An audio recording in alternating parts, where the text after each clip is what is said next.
There's been some huge changes. I think all over the world, girls in any situation feel they have much more opportunity than they ever had before. In some cases, there are over 50% of university students who are female. So the sky's the limit compared to what we had 30 years ago.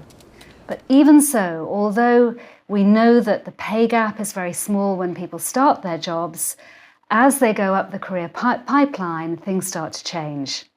It's not the same as you go up the career pipeline as it is when you start your job. Things are fairly equal when you start, but as you go up that pipeline, you find that women are experiencing more of a pay gap with their male counterparts. So it's really important that we don't forget there's a long way to go.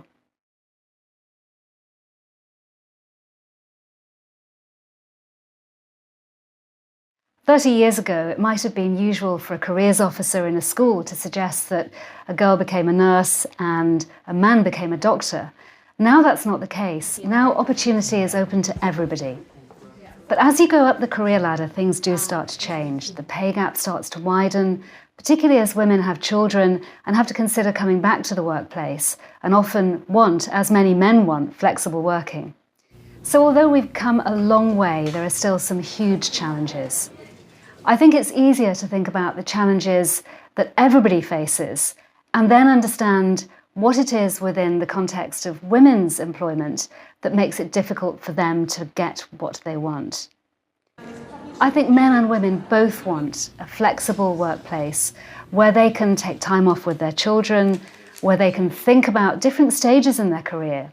I've had 4 careers. I'm on my 4th career now, and I think men and women want to have that flexibility to be somebody different at each stage in their career. So I think the challenges for women are challenges that everybody faces. The biggest challenge is the pay gap. The other challenge, I think, is the perception of some employers and their own perception. I think that many young women who are very able, who are very ambitious, who are very inspired by role models that they see in the media, find that when it comes to the point of making a decision about the next big step in their career, they lack the confidence they need. And that's where I think education is very important.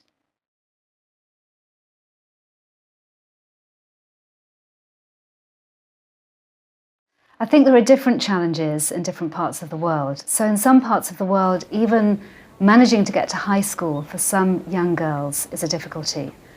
Sometimes it might be perceptions within the family, perceptions within society about what girls can or should achieve. All of us should be working towards a conversation about equality between young men and young women and providing opportunity for 50% of the world's population. So I think that governments can play a role, policymakers can play a role. Families, teachers, family friends, uncles, aunts, grandmothers can play a role. Everybody has a stake in the future of half the world's population. If we start thinking about it like this, then it will be a much easier task.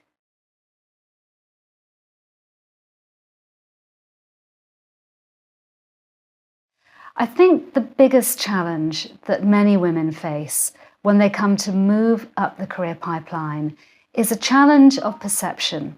It's a challenge around unconscious biases that many of us have but don't realize we have. Those biases might be on the part of your employer about what you can achieve, but you yourself might have an unconscious bias against your own ability. One of the things we can do that will really help young women and women at mid-career level is to give them the kind of confidence to take the next step. Having confidence in your own decision-making, in your own knowledge, in your own skills is absolutely vital. And that's where the role of education is really important.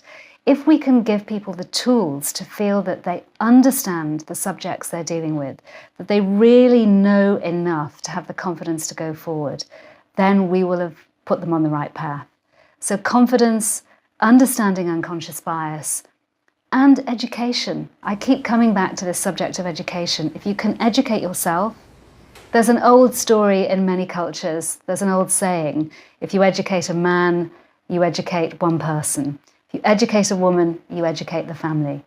My own headmistress used to say that to us when in our girls' senior school we were all standing before her.